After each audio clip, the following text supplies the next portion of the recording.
Yo, what's up? So today I learned that you need to be able to find your limit in the amount of work or whatever something you can do is.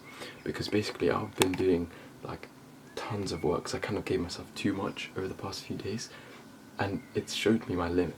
I've been, to be honest, I could go a little bit more, but I'm nearly getting burned out and just feeling like, oh, can't do any more. But it's a good lesson for me, and I need to learn it, because now it means if ever in the future I'm doing work and I start getting tired after a few hours, I know that I can do 10 hours more. So then it's just me being stupid, it's just me making excuses or whatever. And the fact that I now know my limit, I now know how much I can go before I start, getting burnt out. So that means I can now that I've gone over the limit, and now I know how much I can go up to before I start burning out.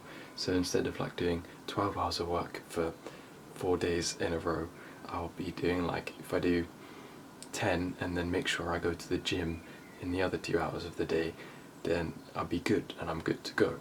So it's basically just a good lesson to learn, which basically everyone needs to learn, and you need to learn like your limits for how much work you can do and how much of one thing you can do, because then you know in the future how much to avoid. And this you have to genuinely just push as hard as you can. Give yourself too much work like I did.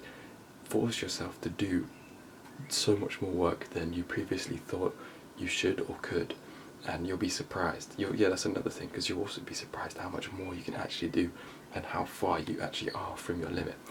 And if you don't know your limit, then you don't know if you're missing out on like massive potential to do a lot more, which is kind of what I realised as well. So that's the lesson I learned today. Peace.